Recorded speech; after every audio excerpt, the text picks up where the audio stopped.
Hi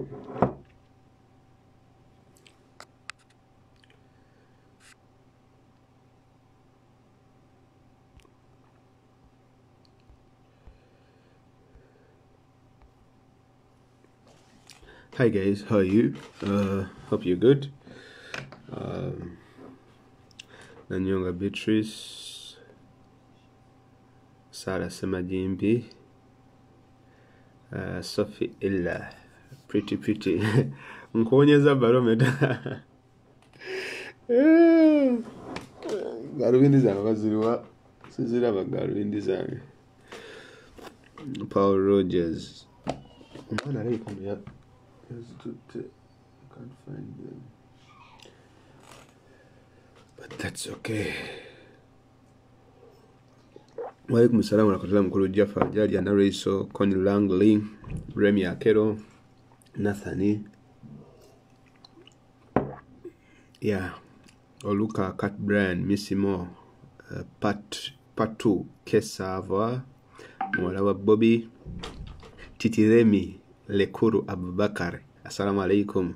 Claire Uganda. Mkonako teacher. Teacher. Claire Gamiacha. Claire, I know want to posting and now because no sesa. Mayanje nange ne yagale. Mkonako na yes kokona komu kushara Claire. Mwalawa Bobby, Musoke Joyi, Jaffa, Businje, James William Mugenyi. Kale Hamza gali wange. Okay guys, katandike sigenda kurao. Abasinga muyinza okumbuuza lwaki mbadde nsirise nnyo. Sisirise. Mbayo mu background nga nkola bye mba nsobodde bannaaye. Kuba abasinga kumwe I understand nti ensonga za Lumbuye zikola ki? Okusetinga ko wano katono. Abasinga kumwe kitegeera bambi nti ensonga za Lumbuye zikola ki? Muzi followinga ate mwagala okulaba nga zikola ki nga zitambula. I do understand. The problem with the issue ya Fred muganda wange kyekyokuba nti of course as you all understand we have too much information that is coming out.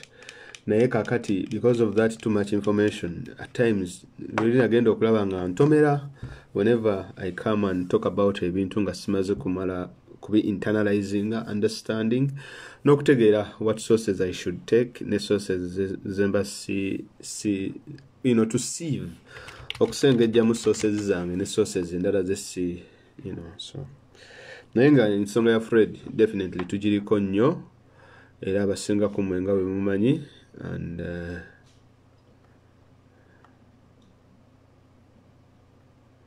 era abasinga ku mwenga we mumanyi nina kwogera ku nsonga bbiri ya Fred nyinza okukonako ku bijambia then ngenda kutunulira ne ku nsonga ya mukulu ya bino bye bayita terrorism because it is very interesting. Kakati kansonga n'ekya Fred mbadde ngoberera muwada kyabadde akola kubanga muwada actually muntu yekka ndowooza ali mu parliament agezaako okupushinga ensonga eno.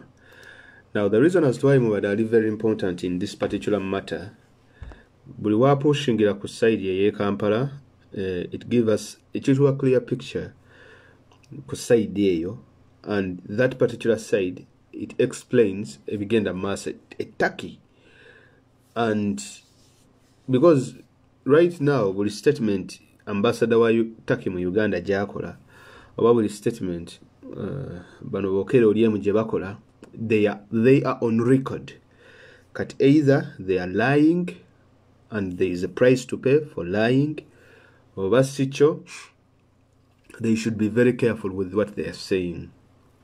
Now muwada yagambye muna mwasomye gundi statement ye yagambye nti omukumitinga ono ambassador wa Turkey Lumbuye in Turkey not in prison but at an immigration center. Turkey ambassador to Uganda briefed me this afternoon. After Ugandan Foreign Affairs ministers today responded in writing to my inquiry on Lumbuye whereabouts contained in the response to the Parliamentary Foreign Affairs Committee in which they maintained that Mr. Lumbuye is still in Turkey. I therefore I thereafter sought meeting and engaged in discussion on Lumbuye this afternoon with the Turkish ambassador in Uganda, Kerem Alp, who was accompanied by the embassy, military and security attaché at the embassy in Koloro. The Turkish ambassador briefed me that Lumbuye is safe, alive, and not in prison because there was and there is no court order or any formal running charges against him.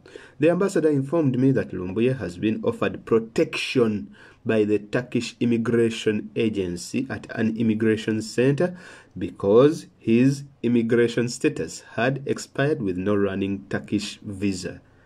Now that is the key word. Lumbuye was offered protection. Against what? What are they protecting Lumbuye against? You know, it's just like being here. ICE neja nekwata omanyi ICE ya mu US yekwata abatayina mpapula. Kati ICE neja nekwata nega, oh, you guy man toyina bipapula, you are very high profile, so tugenda kuwa protection. But we all know very well ye muntu yomu yabadde akalakata government. Tugeze UK border agency neja nekwata and they are like, oh, are you very special, tugenda kuwa protection. Really? Okay. Turkish ambassador assured me that Lumbuye is not detained at any police station or prison in Turkey, but being overseen at the immigration center in Turkey, alive, okay, and well. Further, the Turkish ambassador briefed me that Lumbuye was apprehended by the Turkish Immigration Agency, but has his full rights under the Turkish laws and international laws, which we can fully explore. But it's been a month. It has been a month. We cannot trace Mr. Lumbuye. Because what Mr. Mwadankunyi China Kola is to push this ambassador to have a phone call where Mwada can speak to Lumbuye, where Mwada can see Lumbuye or anything of that sort. Because this is a good step that Mwada has taken. Naye tuchalinze okufunayo omuntu yenna gwe twesiga ayinza tugamba nti ndabye ku Lumbuye njogeddeko naye oba ninawe mulabyeko. We have not seen that. None. And I think Mukuru ambassador wa Turkey mu Uganda has the capacity okukola ekintu ekyo. So it means that this Turkish ambassador manyi wekiri. However, the Turkish ambassador maintained that the Turkish legal system is not as expansive. I think that is expensive. Now, one is expensive as it's being reflected in Uganda media because refugees and asylum seekers from all over the world regularly and easily use Turkish immigration and court system. The Turkish ambassador Karim confirmed that indeed Ugandan government, Interpol, and Turkish government have been in talks over Lumbuye. Now, that's very interesting. That Ugandan government ya Museveni, Interpol ne Turkish government, right? Babadde boogeraganya ku nsonga za Lumbuye. Okay, boogeraganya ku nsonga za Lumbuye over what? But at first you told us you're protecting him from what? Secondly, you're telling us that there have been talks. And of course you know very well that Ugandan government is trying to get its hands on Lumbuye.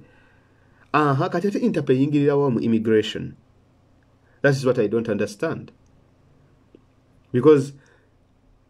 But no conclusion or agreement has yet been reached. So are you waiting to reach an agreement? Kugamba mulinda agreement, EU, Interpol, and then the Turkish authorities, without even giving the gentleman the right to habeas corpus, to appear before a judge. Okay. This is what I'm going to tell you guys. The Turkish ambassador assured me that he has a long-standing history of standing with and welcoming refugees, asylum seekers. Okay, come on. Come the hell on. Kubalabayo, the last person who went to Turkey, Jamal Khashoggi, ended up in the hands of the Saudis. And we all know what happened. To this day, Jamal has no grave to his name. Well, Turkey, you have a good record, Kali, for dissidents running to your country. You really have a good record. All right. From all over the world and cannot that easily surrender any person, including Lumbuye, without due respect to his legal rights and safety. For heaven's sake, it is 1 month. Omukulu muganyo muleta mu court. Omukulu muganyo mulaga ensi. Mumuyina te mumuyina. That's it. That's all we need to ask these people. I can with comfort state that the Turkish government have today, through the embassy at Kampala, revealed the status and situation of Lumbuye.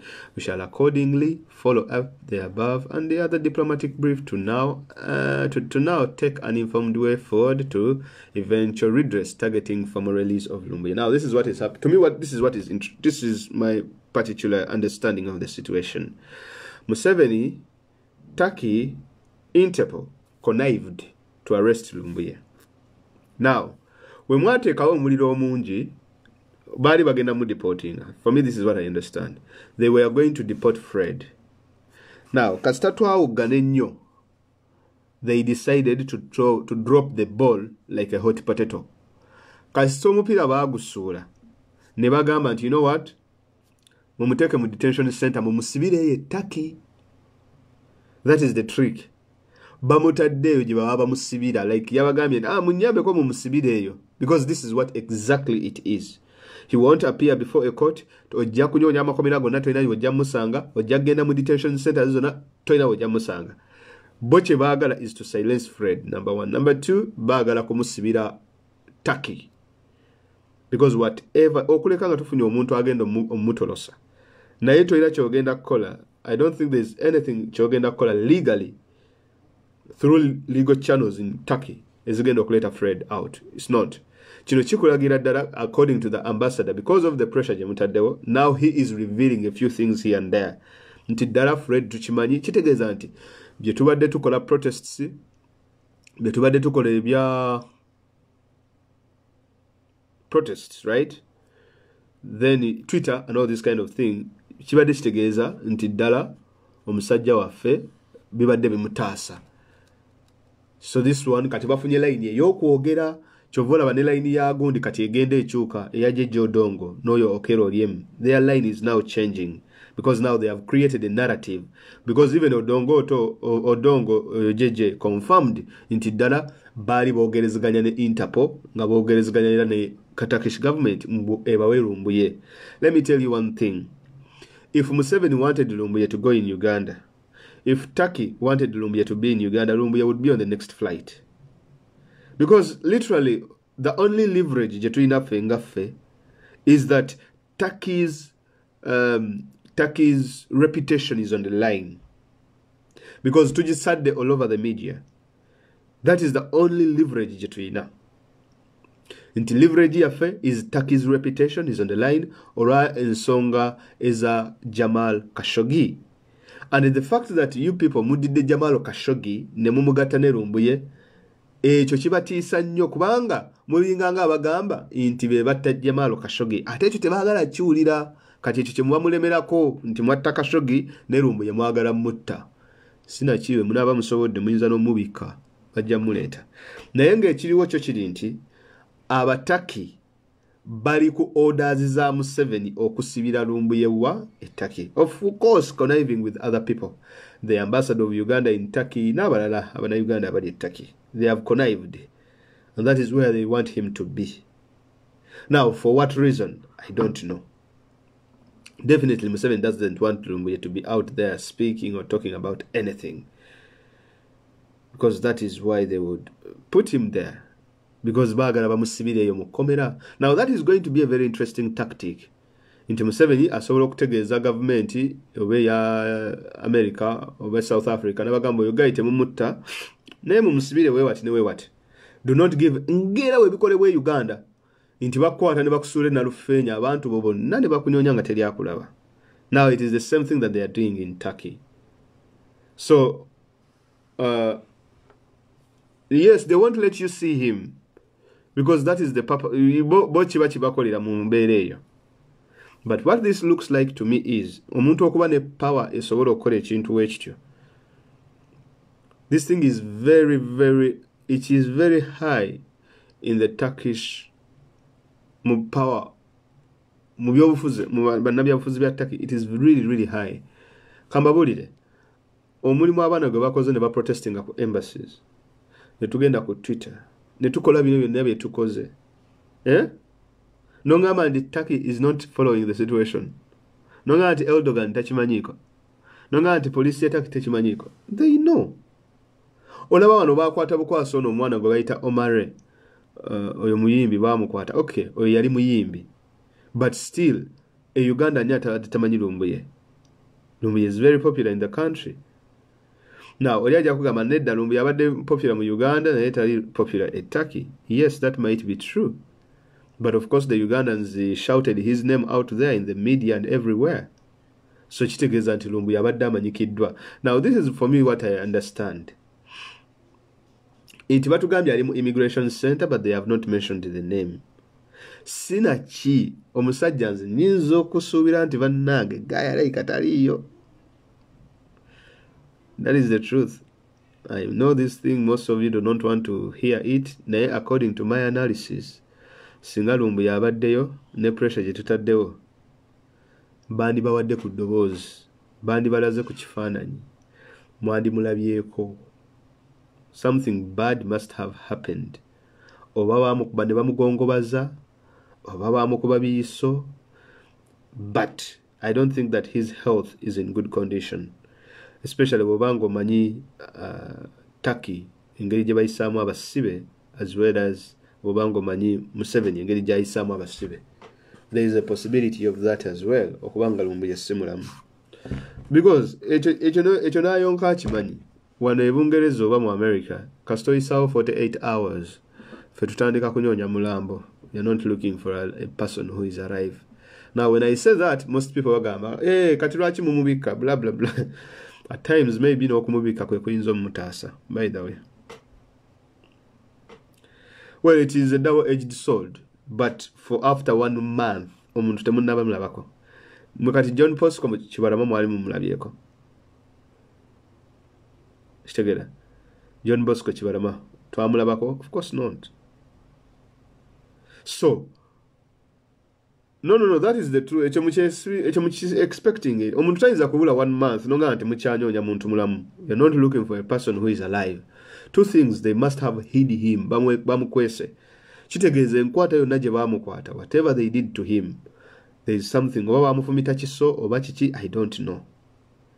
But if they admit nti bamuyina in a particular immigration center, naye n'atagimensioninga nti immigration center gye tumukwatidde yeeno, buli gwobuuza nti okay fine, oyagala tukuwe ssente eza ransom, tuwe ku ddoboozi lya Lumbuye tasobola ddikuwa, tuwe ku kifaananyi tasobola kikuwa, tuwe ku video tasobola kikuwa.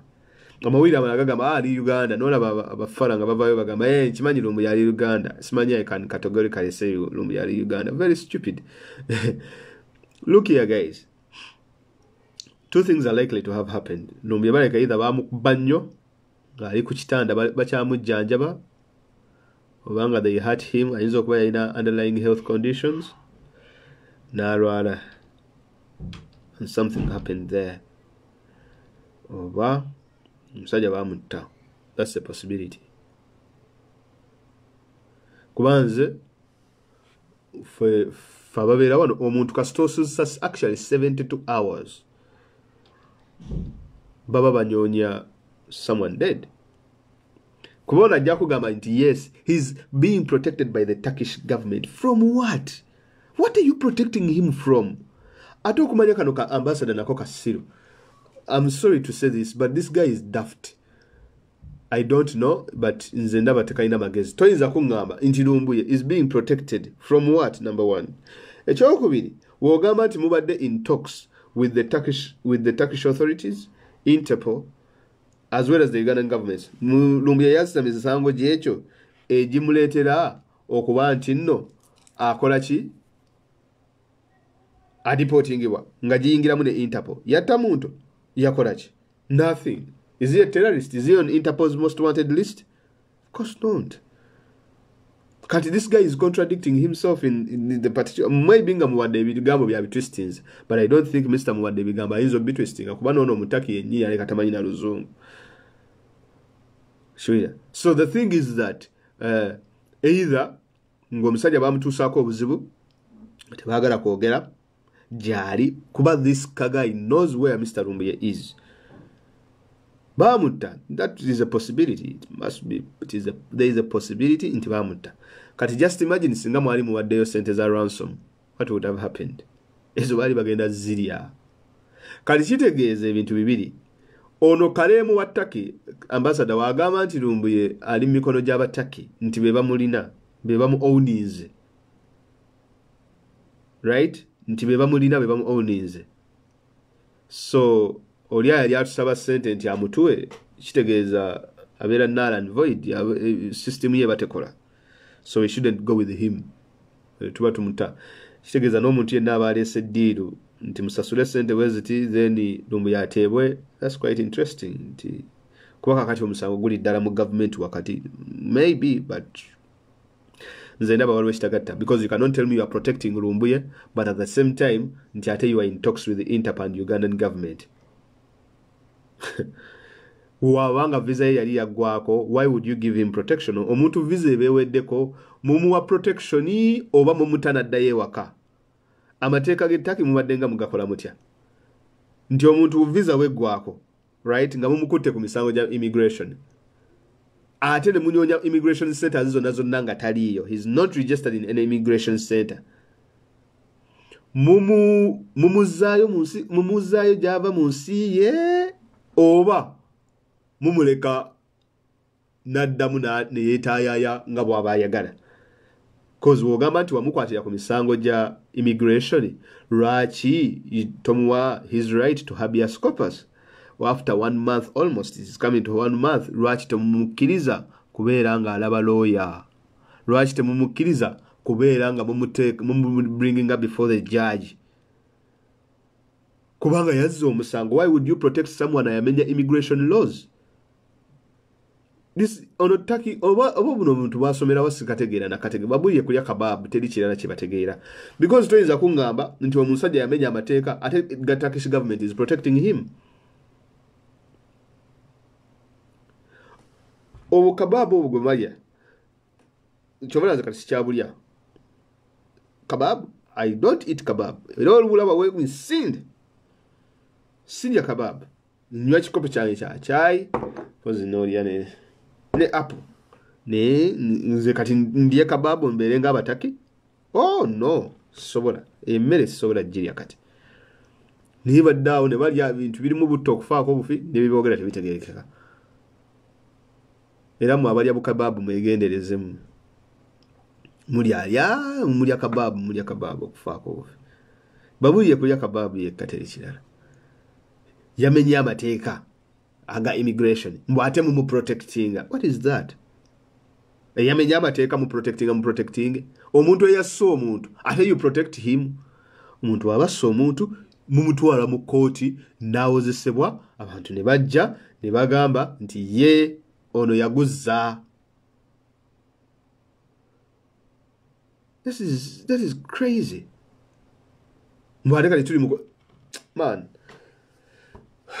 Gwe musajja gwe ambassador Kabab, whatever your name is, Keremu Kasimanyi Kabab bichi webereremu akatenza ononkola kitolera jojja konkola akakasika mwesinza nakagenda mu Turkey third world country sinza nakagenda mu akakasika akisiru nyote kalina magezi, like literally Abataki, okay sibonna naye Abataki era mpozi musale enviiri temulina buli ali musobola kutugamba. Yes, manyi lwaki Uganda temulinayo busaluuni kuba Abataki basala nnyo enviiri. Basazi ba nviiri fona Abataki basala enviiri siyinza na kuyingira Turkish baba era nkalaba walire nga okay era nyonya bakwano bange Abakongo be bankwata ye kati nze kyasala n'enviiri mu gundi mu barber shop nkwata sheva je mpisa ku mutwe kuba n'enviiri siina. Era n'ekirevu kyange nakyo ne kikula. Nenze ngende nti mpagire Turkish business. Halamu ala mine. Sinza kulya kebab, sinza kusala nviiri z'Abataki. No, sinza genda mu barber shop z'Abataki ne obofa. Ne bu kebab ebintu byamwe byonna nabikyawa n'ebiva mu nsi yamwe buli kyenda bako made in Turkey. Kakati Turkey kitegeeza ki mu luzungu? Kitegeeza sekoko anyway. Okay, it's not the entire country nti mwenna mwe muli naye mubanga mweyisa government. Okay, kale I don't want to paint all the Turkish people in the same brush.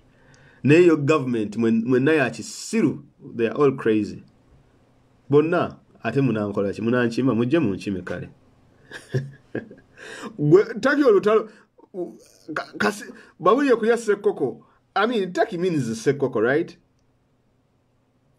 Kale ensi bagiyita Turkey sekoko. Literally temuyina kyemugenda kutugamba kubanga ebimwogera byonna emmere gye muli ezo zikababu. I wish I could speak Turkish. Ebintu bino nembyogera nga mubitegeera. Abasobola okusala ka video kano mukasale mubivunulire mu Lutaki lwabwe babitegeere. Nti akasika bwe bakayita sekoko. And that is what it is. Like, I mean, how would you name a country after sekoko? Okay, come on, name a country after a lion or a tiger. Chocolate, like African wildlife, very much, you know, like, which, I mean, it has a mutabani wange namala jana nangamba, Daddy, I want to be like a turkey. Really? Kids who aspire to be like lions or leopards or, you know, things like that. Turkey, sekoko. That is what you name your country? Come on. Turkey. Maybe Muruturuki kiyinza okuba kitegeeza kirala naye kankubuulye kati kingaga onotuma. Okay, my country is called shit, literally. Naye kibanga kitegeeza lulala mu lulimi lwo, right? Globally we all know what the S word means, right? So it's paramount for you to change the name of that particular country if it is called that S word. Kati ensi yo eba yitibwa Turkey era n'ebikolebwayo biringa bya Turkey anyway. Ako kambasada mukagambe sina kye ngenda kunyonya Turkey. I liked very much to visit that country. Naye naka boycott nze ne busaluni bwabwe wano bonna bonna obusala enviiri n'abaana bange everyone ne bakyali bange bonna nabagambye temugenda mu busaluni bw'aba Turkey. Temulya ne bukabab n'ababugula bonna bukabab. At least kababu mpozi bagikyuse erinnya balime gifu itaba Turkey. Ayina bwo musambi wa mupiira nga ina timu gyasambiramu nga mu Turkey sagala. I hate Turkey. Sicha ina chenjagala mu Turkey. Stupid country. Babuye kulya sekoko na kababu. Kubanga ati nemmere gye tulina okumma abaana baffe tugimanyi. Busajja obubi nnyo. You guys, you are very bad people. Mwaba Turkey. Your government. Very bad. Nomulowooza ensi yammwe. Stupid. Okay, guys. It is because these people, they're fooling us. They're making us stupid. Batufuula nti tuli basiru. But we're not stupid. Literally, tetuli basiru. We did not go to school for nothing. Toyinza kuzanyira mu bulamu bwa muntu just like that. In your same country, battirayo guy ne bamusalasala ebifififi, ne bamubuzaabuza n'ennyama y'ente. In the same country, you have captured another African, or you have captured an African for 1 month. For 1 month. Temumu wadde access to a lawyer. Temumu producing before the courts of law. Mugamba nti mwamukwata ku misango gya immigration. And thirdly, you come out and tell us that Neda, we are offering him protection. But on the other hand, you are also saying you are in negotiation with Interpol, as well as the Ugandan authorities. On what issue?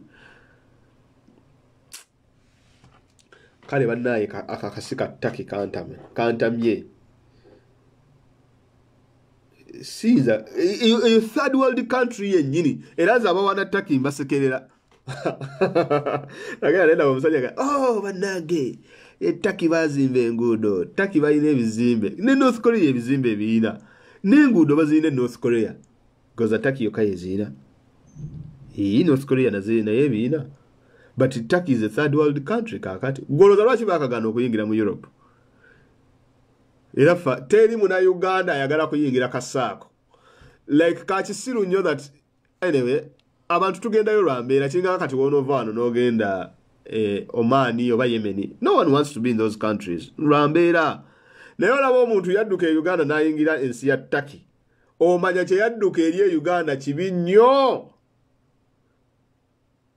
Naye ate n'ekiri e Turkey nakyo kiri bubi. Kuba abafuga Turkey n'abafuga Uganda be bamu. Tewali njawulo. Ate munanzijawa. Akasajja kaabwe kambireke. Yinza okuba ndeetera muganda wange ebizibu. Naye nja kubalumba mmwe. Tujja kubalumba mu route. mugende nga mutweetinga nga mugamba anti tebaagala kiwulira nti be batta Khashoggi ekyo tebaagala kiwulira kye muba mwogera nti mwatta Khashoggi you killed Khashoggi.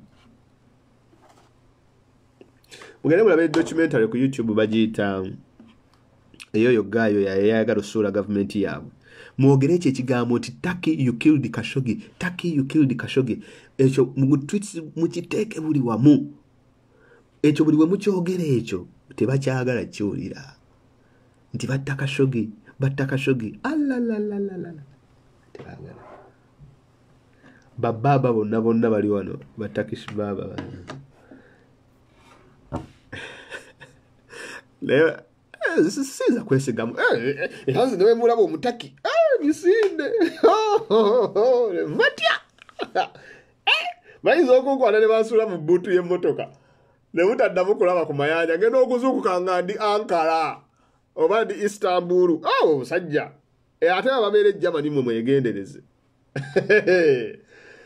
ganga z'abo abasajja mwe muzizanyisa bali Germany awo ne Sweden awo bayinza okutera muyinza okuba mukyali awo mwakamala okusaala isha kumbe nga sero baza activities ne bakusuula mu buutu sembera yeerize kimanyi Allah yakuuma naye maani olina okuba sitede yakati emizikiti nsaalira mu gy'abaddugavu nkyayinza okulya kababu sisobola siyinza kulya kababu watyo oli ng'asala kababu nga waliwo gye baategese eri special sikyalya kababu erinna lyanga kababu nzenna nengejja bwenti nga ndi munene okufaako ofi nga nessimu tenjaamu nga nina ogikola bwenti nga nina oterezaamu ku ssimu katono nga nzenna ndi munene bwenti ng'essimu yonna ngimalayo nga ne fesi tejaamu nga ndi akababu wabo abasajja abo kale nemalayo obudde namala emyaka mingi ndi mu kulya ezemi omanyi n'emmere gy'olya naye eri very matteringa mu your intelligence isn't it? Era kati mwe bannayuganda mbabuulira muli target everywhere temuli safe buli woolaba omutaki because tomanyi kiki beera steady abo abasajja kye bakoze ettaki kye bakoze Lumbuye basobola n'okikola ewalala. Nze I've interacted with the Turkish people by the way beesisinkanyeko barbers abasala enviiri naye bonna either nga bali subdued. Now, if you have a chance of meeting a Turkish person, try to speak about politics in their country. Ask them about the Gulen movement. Depending on what they discuss with you about the Gulen movement, until they are cells of this guy's people all over the place. I've interacted with them, and most of them, they are pro that Erdogan guy. You know, balaba kati nziruka badduka misi takine mulabako sisinga namukiza kwata ku mutwe gwange era nyonya bano bakongo n'ogendayo n'olinda essaawa 2 omanyi abakongo nabo bwe baba basala enviiri like ayinza okusala omuntu omu n'amusalira essaawa 2 ne boogera kati obeera awo n'olinda abataki bo bayisaamu buyisa swi dakiika 5 sigendayo nagaana ate ekirungi baba shop zaabwe baziteekako Turkish baba kati siyinza bayinza okusalirayo obulago kale ku muzikiti wo ngenda netutuula naye era mba stede mbeera stede ku muzikiti obeera wali naye tunula booti olabayo gweekengera anga so either osala kumpi wali ne imamu waba afuluma omwekwata ku kanzu bwoti imamu waba afuluma wali nga amaze okusaala weekwata ku kanzu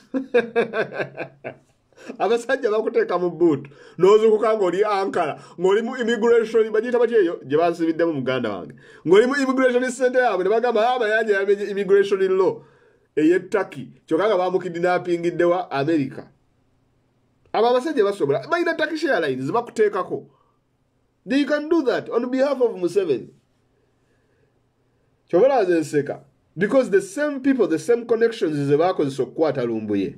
That same network is all over the world. They have that capacity. That same network is all over the world. And these people might be doing it on behalf, they are doing it definitely on behalf of Museveni. So it means the hunt is on. Buli muna Uganda jaring a dissident. The Turks are going to do it on behalf of Museveni. Buli wali, everyone. That's what's going to happen. So, mwaberisalisa kababu, abalirira mu taxi restaurant mu kiwemu emyaka oba gumu oba ebiri temugendayo lelo abasalasala enviri muzisalire waka. That's my advice. Do not underestimate these people. Whoever performed that thing a Turkey, they have a network all over the Europe as well as the US. So be very careful. Temulinya Turkish Airlines mwe. Atena mwabaitire Dubai Emirates. Be careful. Sisobola. Ho. Turkish Airlines. Sikalinya nga nako yenewe siza na kalinya.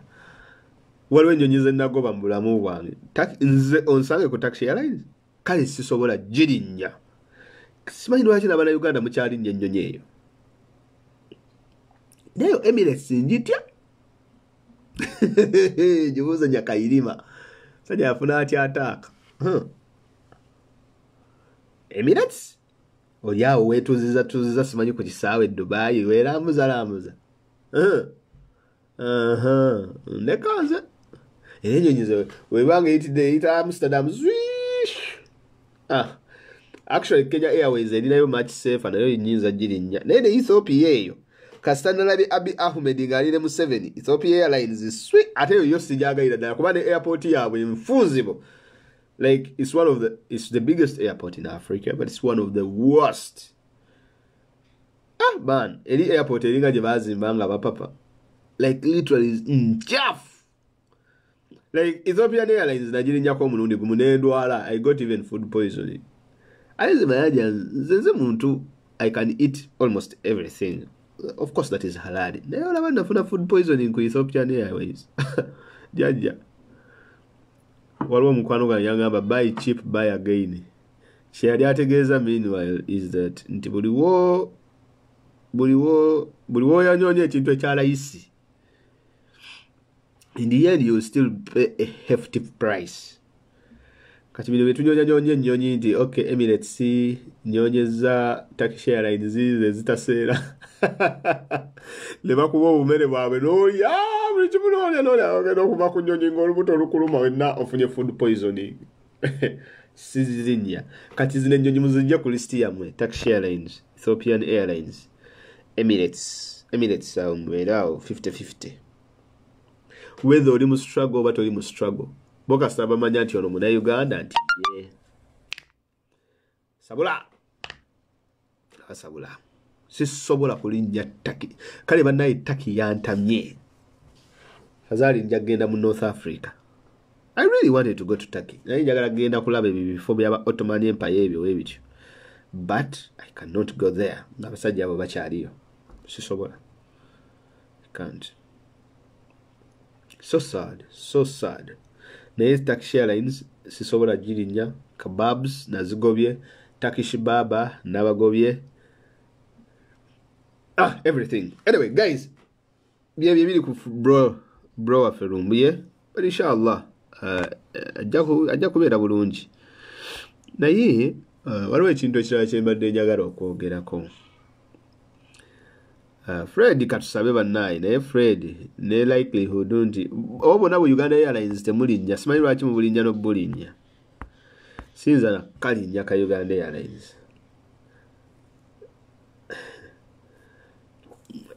Anyway, but anyway, there's something I wanted to tell you about you guys. It is the issue. Terrorism that is going on these days. Now, this is what is happening around the world. Nobody needs to know it. Nobody needs to know it. Now, Chenalo was a by the way. Today, there is something I was thinking about. Okay. Who is a terrorist? Omutujuyani. Okay. Because in the modern day, jitulimenda kuzino.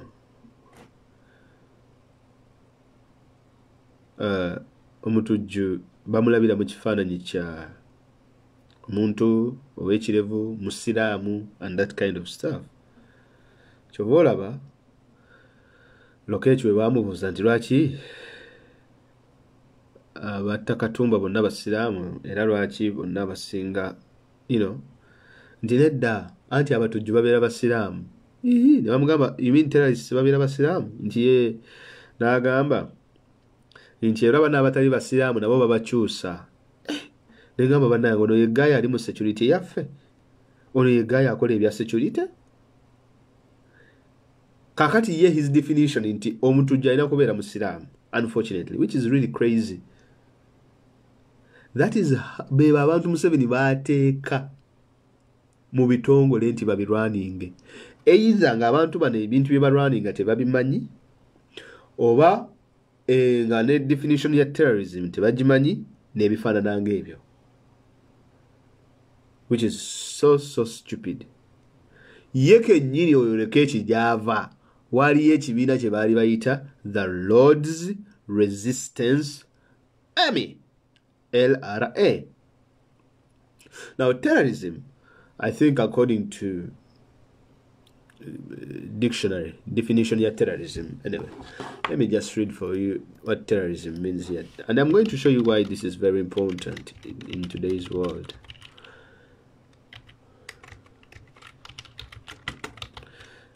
Kamba definition one ya terrorism. Now terrorism magamba the unlawful use of violence and intimidation, especially against civilians, in pursuit of political aims. Now, at times it might be like what these days they use it more or in terms of religious aims. Most people about terrorism for political matters, they just call it that is war. They don't call it terror. So if someone is using violence, according to this definition, if someone is using violence or intimidation against civilians in pursuit of political aims, or you have a terrorist. But people today have narrowed, but narrowing ne bakiteeka ku madini. Kyova olaba Charles Taylor tebajja muyita terrorist, but he was a terrorist, right? Because olutalo yalwana ne batta abantu mu West Africa. So it means by this definition, Charles Taylor qualifies to be a terrorist. Kambadiremu basomere definition ya terrorism.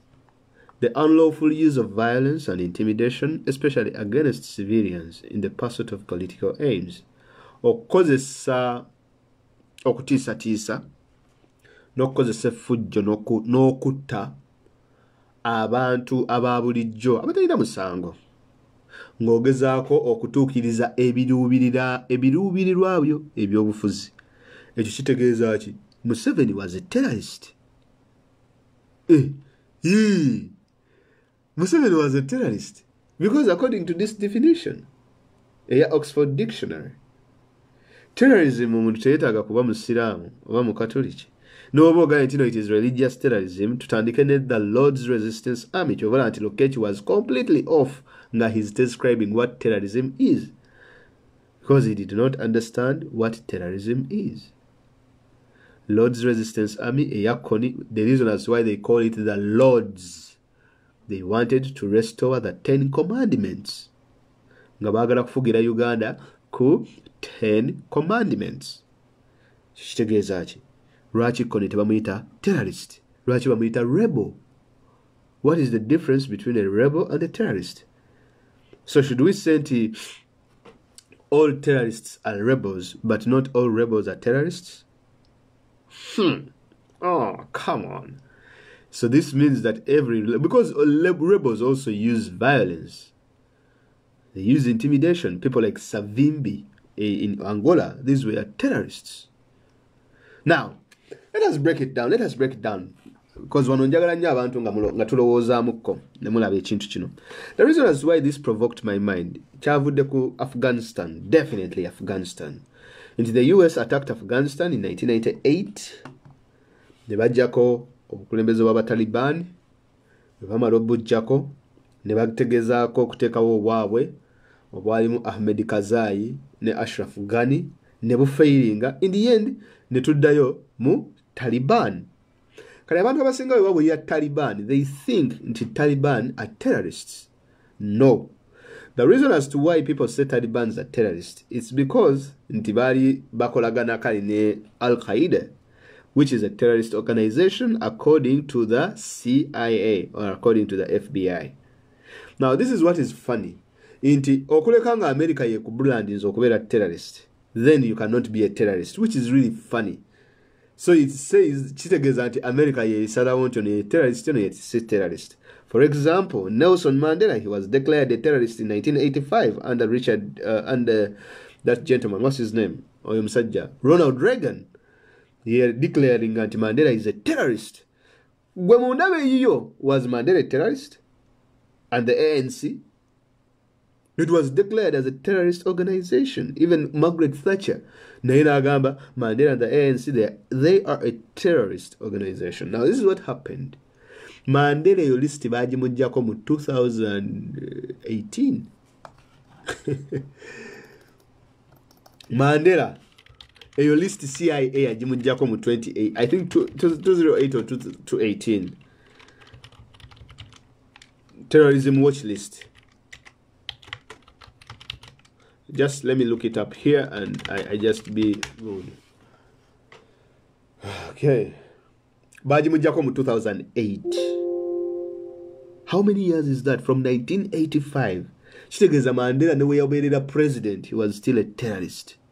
Mandela ANC wawo nawe yafugira newe yava ku bukulembeze, he was still seen as a terrorist.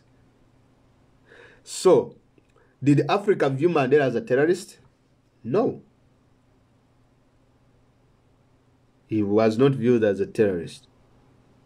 But America viewed him as a terrorist. And that is the idea. Okay, America will gamba to terrorist period. Chimara.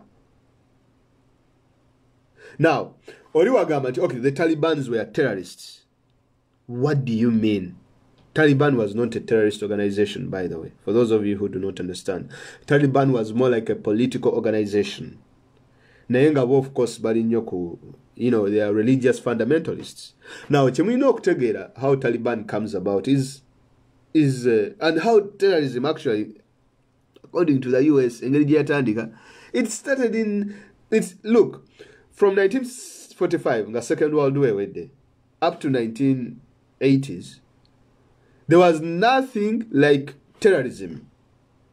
In the modern sense of terrorism, the beef that was happening between nations was communism, social communism, as well as capitalism. Communism and socialism. You either fell into one category or the other. Era abaali sente ebiseera ebyo wayinanga gamba nze ndi capitalist nga America ekuwa sente, bwe wagamba nga nze ndi communist nga China ejja as well as ne Russia. About these people fought stupid, endless wars that could have been avoided on the continent. And simply zadde mabega olw'ebintu ebyo okulwana ez'entalo ez'ekisiro. Chovola abanachemayira bangi nnyo abalemerawo ku continent ya Africa because of that Cold War thing or that ideological war. For example, nga Angola. Why did the Americans rush back prolonging Angola? Why did Ronald Reagan support the apartheid regime in South Africa? Why did Margaret Thatcher support the apartheid regime in South Africa? Why did Kenneth Kaunda support apartheid? Because most of you means not what muchimanyi. Even people like Savimbi, they were pro-apartheid. But he was a rebel fighting Jose dos Santos. Nenga dos Santos Guaranyisa, he was a socialist. Now, because the Americans never wanted Dos Santos, a socialist, in power, they decided to support Savimbi, and in turn, Savimbi would support, their capitalistic tendencies. He was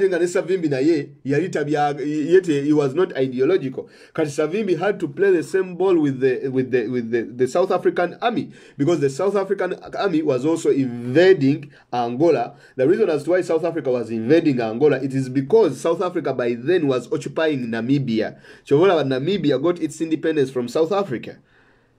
Now, South Africa was considering Namibia as their territory because it was given to them as a trustee territory by the United Nations, I think after 1920s, over 1945, somewhere there. And the Namibian territory was acting as a buffer for revolutionary ideals as communist countries like Angola. So what the South Africans reckoned was like, okay, guys, look here. You know what we should do? Tugende Angola to Bakube. If we can oust Obukulembeze Dos Santos, then it take a Obukulembeze Savimbi, who is pro-capitalist. Chitegeeza until Savimbi will be able to chase the Namibian rebels out of Angola. Because what Angola had done under Dos Santos, they had harbored the rebels of Namibia, the South Africans out of Namibia. So that is how South Africa gets into the Angolan war, civil war, on the side of Savimbi. Now, this is what the funny thing.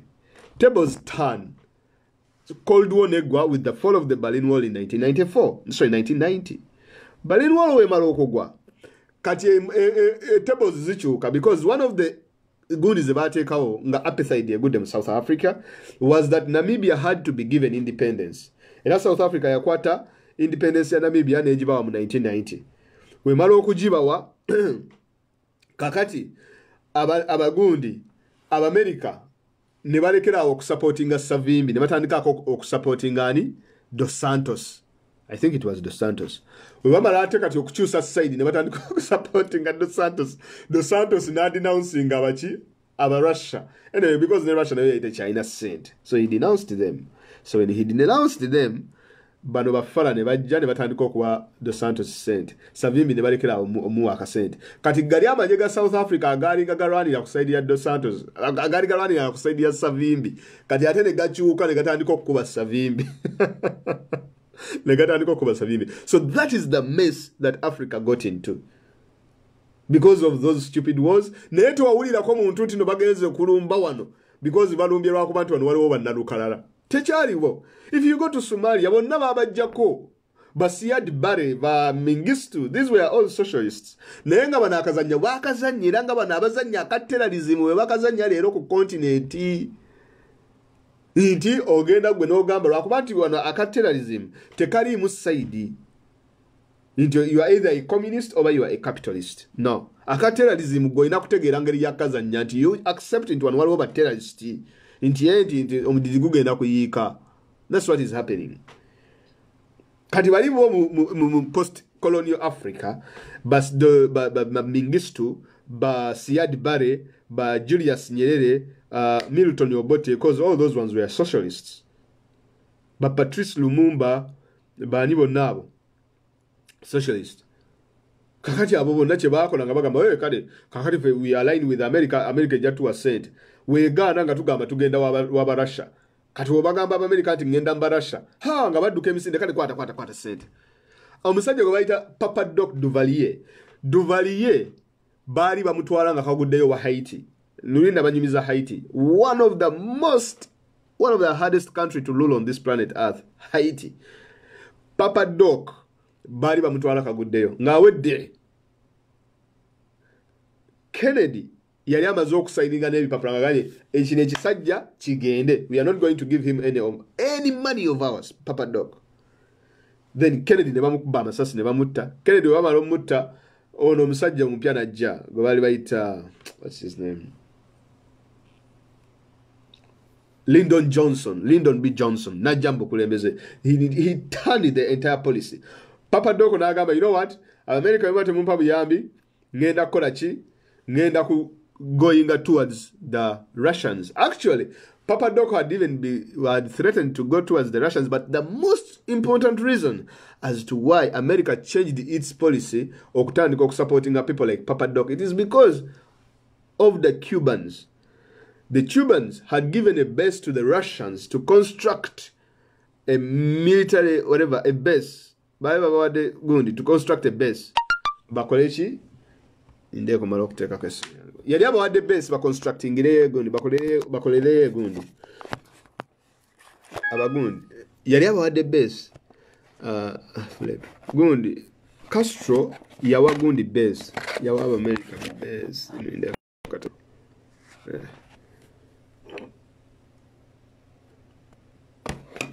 Castro had given the Americans a base to do what?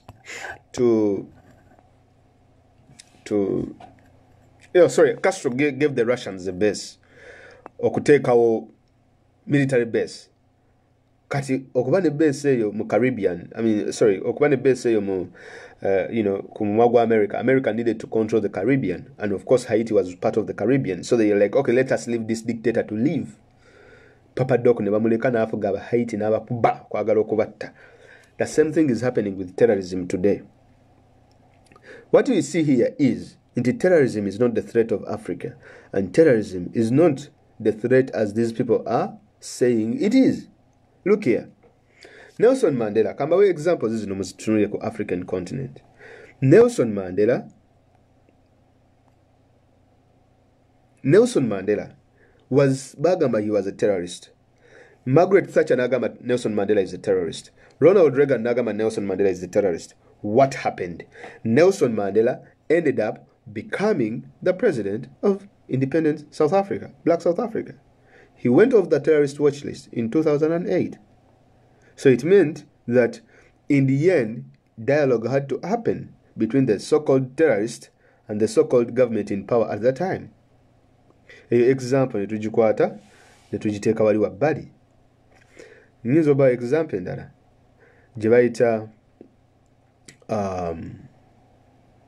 Afghanistan today, Taliban, as well as the American-led government, inti Taliban bagamba ba terrorist.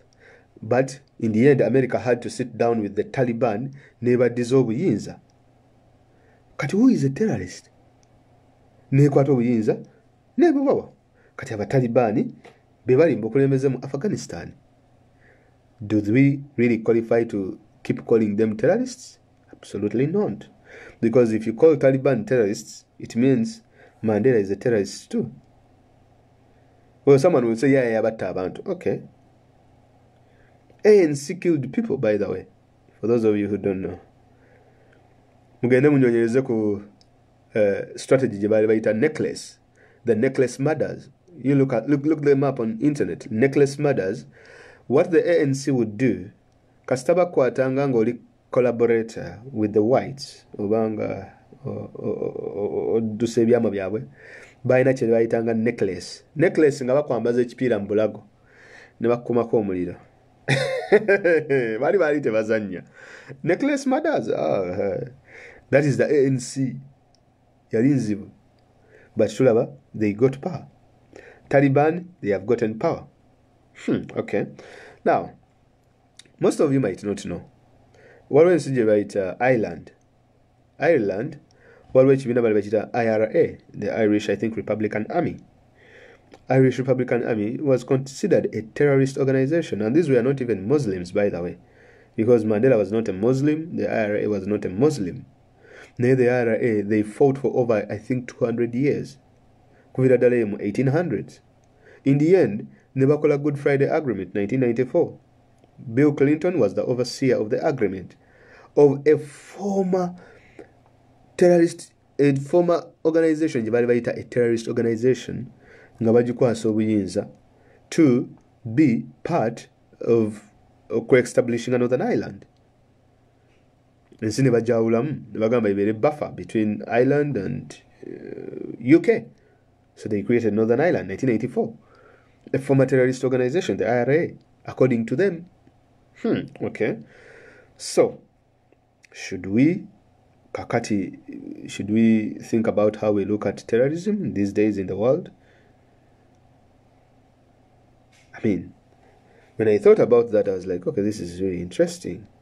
And there are so many, by the way, other examples that I can give you of people who were being called terrorist organizations, but they ended up being in power. Kitegeeza, the interests zanjawulo nnyo than what these people are perceiving to be terrorists. Now, what this means for the future of Africa is this. Things, people like kati omumanyi ekibiina ekisinga okujaganya olwaleero Al-Shabaab. Al-Shabaab knows very well, and if they hold on a lot longer, the Americans will get fed up and they will be like, you know what, I think we are leaving Somalia. Al-Shabaab sit with the other government. That is what is going to happen, like it or not. And by the way, ekibiina ekirala bakiyita Muslim Brotherhood in Egypt, ekyali kikulibwa ono omusajja yafa Mohammed Morsi.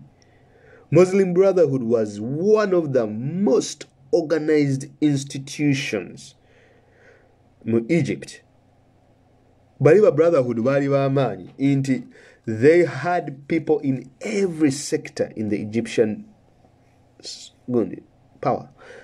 Balina abantu mu military, civil service, doctors, lawyers, everywhere. It was a very big network.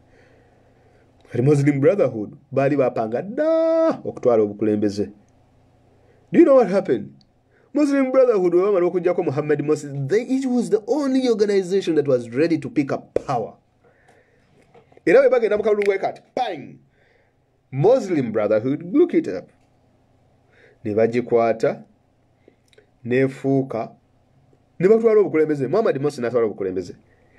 It is because America yali teyagala Muslim Brotherhood etwala obukulembeze, because we nabutwala influence gye yali egenda creating mu North Africa. Because what they were trying to prevent is to make sure that the entire North Africa or the entire Muslim countries there, they go into this area. Because when zibanga zili destabilized, it stabilizes it's destabilizing Israel. But whenever these North African countries all come together, Israel eba teri secure, eba etya. By the way, the other organization in Dajinyizo Bagamba, Eriawe Lebanon, bano be bayita ba bera bidaba ba Lebanon, that they call a terrorist organization. There's that good bera bidde.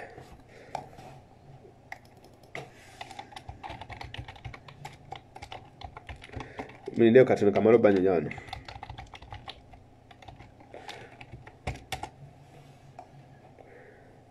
Okay. Hezbollah. About Hezbollah. Because they are saying Hezbollah, they are terrorists. But how come Hezbollah are terrorists? They are living peacefully in Lebanon. Ila Hezbollah kastoba sombuwamu katono. Nga bakolachi. Nga nabo bakuchambua.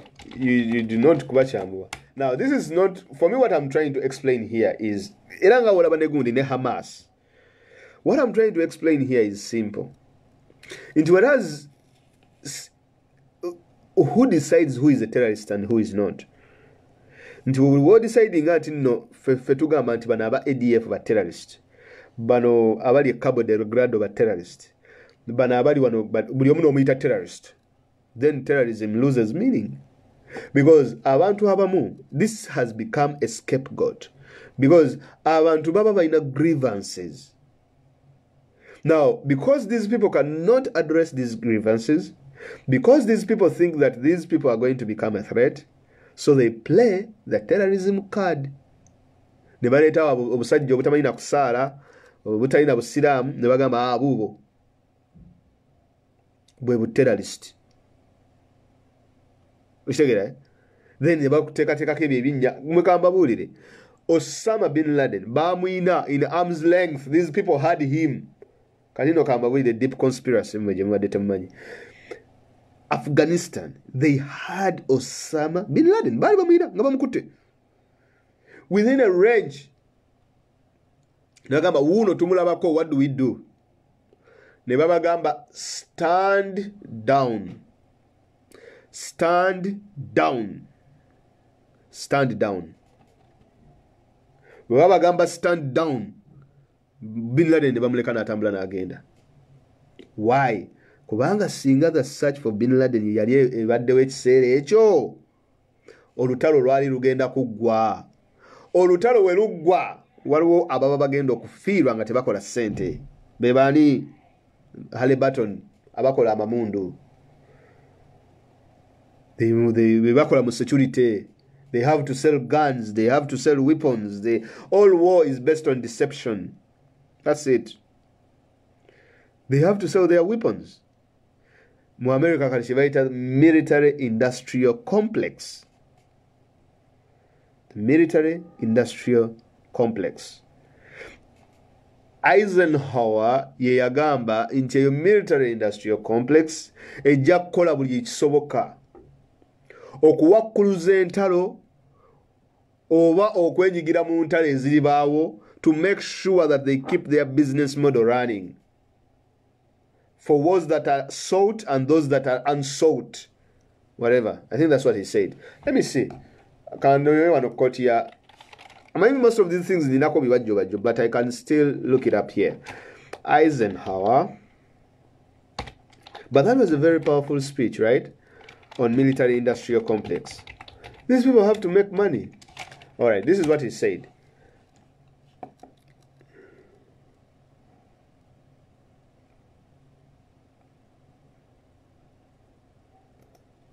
How he warned about the military industrial complex. Abantu abakola mamundu, because they have to sell this gun. Tebakola mundu kutta njovu. No. Shitegere. Emundu bazikola okutta bantu. This is what he said. In the councils of government, we must guard against the acquisition of unwarranted influence, whether sought or unsought, by the military-industrial complex. The potential for disastrous rise of misplaced power exists and will persist. That was an American president. Which year? I think after 1961, sorry. In the councils of government, we must guard against the acquisition of unwarranted influence, whether sought or unsought by the military-industrial complex. What happened in Iraq and Afghanistan? It is the true example of what Eisenhower warned about in 1961. Chovola banti, Bataka Shogirero, encha America is signing $1 trillion deal to supply arms. Is it the American government that is manufacturing these arms? There are companies is manufacturing arms. Is manufacturing arms in America. The likes of Halliburton and Lockheed Martin, Boeing, Northrop Grumman, whatever, Raytheon Technologies, all those guys. Lockheed Martin is what? $53 billion US revenue. That's what it's worth. Because this is a very big industry, right? Because Lockheed Martin, $53 billion. Boeing, $33 billion US.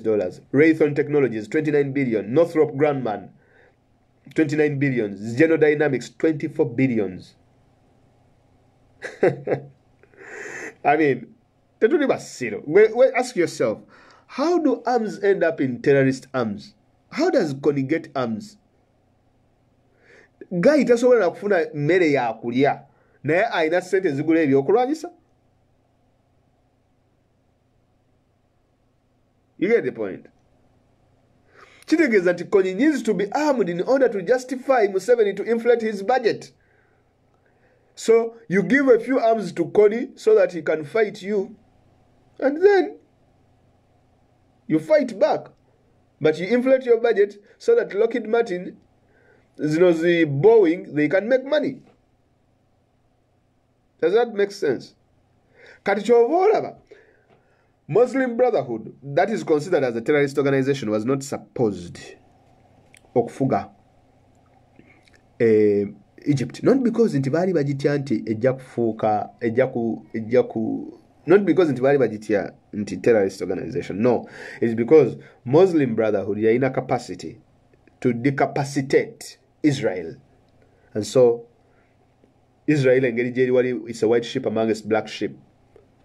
kitegeeza nti it could easily fail. Kyova olaba nti kasita bajjawo ne bateekawo Fatah al-Sisi, and then Libya naye ekyali mu katu, Khalifa Haftar and all these other guys bakyalwana beekuba blah blah blah. So the entire place is all destabilized, so Israel can thrive. Kyova olaba today Israel actually made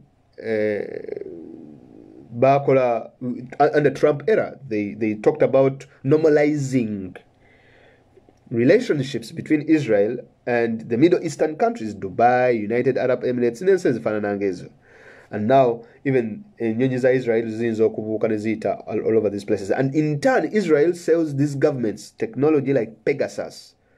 Kyobala omukulu we Saudi Arabia gavamanyidwa bin Salman he got actually Israel tekkirizibwa ensi z'Abarabu zonna ezisinga tezikkirizibwa kugula technology wa Israel. They are not allowed. Era ne Israel nayo egambibwa tekkirizibwa kutunda technology ono kati nga Pegasus. But because they use this technology as diplomacy, because they need recognition, they need to trade, they need to rely on themselves without relying on the Americans. So they need to create these synergies, right, with these countries. So they say, okay, Saudi Arabia, what do you want? Njagala Pegasus. Anyamagala bin Salman. What will you do for me? I will let your aircraft fly over. I will normalize relationships with you. Okay, fine. Bang. Funa Pegasus. Salman ngakwata Pegasus ngamusula musimu yani ya Jeff Bezos ngaji hackinga. Because Prince Salman was Saudi, he hacked. Literally, the guy hacked Jeff Bezos. Now, Jeff Bezos is the world's richest man. Naye Salman hacked his phone. Chobola ba Salman yokumanya mulalu wamalo jikhakinga najja mu private messages za Jeff Bezos natandika ozilikinga mawulire agenjawulo when Jeff Bezos was going through his divorce. So the point is this, the concept of terrorism today, you shouldn't be looking at it. These are people abaina grievances. Anyone can be called a terrorist these days. Now, do I believe in people like ISIS are terrorists? Yes, ISIS is a terrorist organization because these people slit people's throats. And I do not believe in that. But does that make Muslim Brotherhood a terrorist organization? Of course not. Now, when we are talking about slitting people's throats, then we have to go back in America and look at those people who go nebakola bamasasi all over the place. Oli wagenda nakuba masasi abantu abali mu church nga basabanga muzungu, oh, he's a lone gunman. Wagenda nga ine ekirevu ne sigida, oh, he's a terrorist. Come on. If someone goes to Charlie Hebdo nakuba abantu amasasi, oh, no, terrorist. Okay. Now, kati wagenda, of course that is a terrorist, I agree. Nti oli wagenda ku Charlie Hebdo nakuba is a terrorist, right? Naye ono omulala ono simanyike kana akakuba abantu mu church akavubuka ka white supremacist. Oh, you know, he's a white supremacist. Yagenda nakuba abantu mu church amasasi naga, oh, banayinjala ennyuma njagala kulya baga. Ne bamutwala ku Burger King ne bamukulira ne baga n'alya. He's not a terrorist, he's a lone gunman, white supremacist, mental health. Maybe the Al-Shabaab naye ina mental health. Because Al-Shabaab, they have grievances at is vital. Somalia was a prevailing country. Somalia, yari singly very successful. Do you know what these people did? They went, they started fishing on the shores of Somalia. Patrolling ships. Again, also made the story of pirates. Why are there so many pirates at the Somali, at the Horn of Africa? Do you think the Somalis wanted to be pirates? Somalia was a fledgling country. It was a very successful country. If you go to South Africa today, abantu abasinga okkola South Africa bakola ennyo sente. It is the Somalis. If you go, whereas kale mu yuko izo basanga nti nezine ensenda abamu bono nsi, but Somalis are very hard-working, business-oriented people, by the way. There are people who go somewhere, chovola was the Cafe Java season now. Those are Somali guys. If you go to Kenya, they are in business. They are working. They have those etiquettes of working. Kakati bagenda ne basuula Siad Barre, these people's livelihood was on the fish ezalinga muchi ku shoreline yawo, one of the richest shorelines ezisinga okuba n'ebyennyanja. Zino maritime companies ne zijja ne zitandika okuscooping ebyennyanja by'abasajja nga babitwala nga babirya. without even telling them. And they were coming from countries like China, Japan, and all these other places. They would just take the fish. Kati bano abaali basurvivingira ku byennyanja ebyennyanja ne biggwawo ne batandika okuyingira obuyeekera whatever ne batandika okuyingira Al-Shabaab ne batandika okuyingira obuyeekera and all this kind of stuff. And that's what happened. That's what led to the rise of Al-Shabaab, because these people could not survive anymore. The same thing happened in northern Uganda. Nti abantu, these guys were forced into rebel activity. Bakube bateke mu camp. What do you think people are going to do? You have taken away their cows. You have taken away their livelihood. Now, then they say, oh, okay, those are terrorists. Come on. Atekon is lucky that he's not being called a terrorist. He's called a warlord. The same word they use for Charles Taylor. Charles Taylor, or terrorism, in the true sense of terrorism, Charles Taylor is a terrorist. He kidnapped people. He kidnapped children. Museveni is the terrorist. He used child soldiers. He has no difference from Charles Taylor. Actually, if you get Charles Taylor, no kwate bikola byayakola mu Liberia, no biteka wano, no kwate nebikola Museveni byakoze mu Uganda, no biteka wano, right? The two, nga tolabye faces zaabwe nga tebatadde na manya gaabwe, you can say that these guys are similar. Charles Taylor was one of the most violent, brutal people on this continent. But if all about he left power, you know what, guys? Panise, Savimbi, like Savimbi, I mean, Savimbi was one of the worst warlords. But Savimbi, Nabantu of Umbundu, they had their grievances. Because when you subjugate one group against the other, like it or not, it is going to raise up.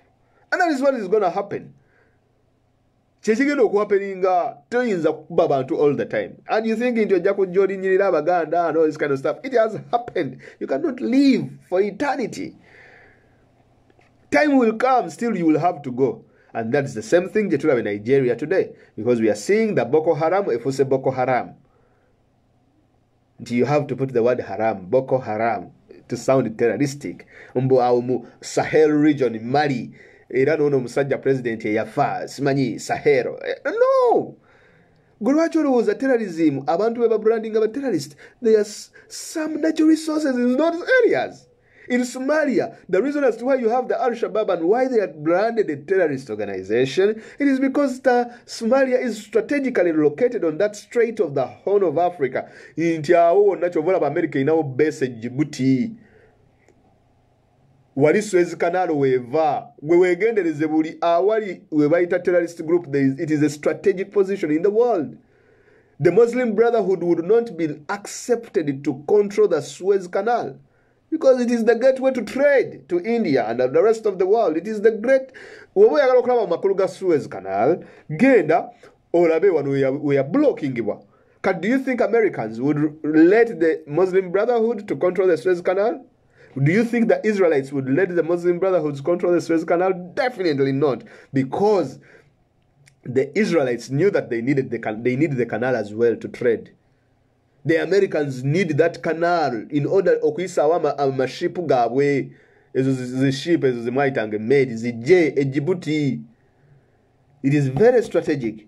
Chovolaba, waliwo n'endagaano eno gye the Nile Agreement gye baasayinga in 1922. The reason as to why that Nile Agreement is very important, this is what is happening. For those of you who have not been following the geopolitics of the Nile, Aba-Egypt baagala kusima nnyanja badaivatinga amazzi okuva mu River Congo bagateeke mu River Nile, then going upstream up to Egypt, right?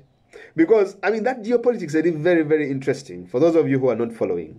Do you know why Benjamin Netanyahu came to Uganda recently? Why he has been flouting Uganda, coming to Uganda all the time? Now, Netanyahu yeche baba che yali abala che chino. Cripple Egypt. Or crippling Egypt. Chitegeza anti, you know, you can control the Middle East. How? Because if you cut off Egypt's water, wosala ko amazzi gaabwe. Egypt almost yebegwao, by the way. Literally. It is the Nile. Now, Benjamin Netanyahu comes to Uganda, meeting Museveni, in order okumenya we endagaano gye baakola mu 1921, with countries ezali mu Nile Basin, that is Uganda, Sudan, Ethiopia, Egypt, n'ensi endala oba yali ki, ng'ayagala bakakasa nti guys look here, you don't need this agreement. An agreement mugisazeemu, mukole agreement empya, development needs to happen.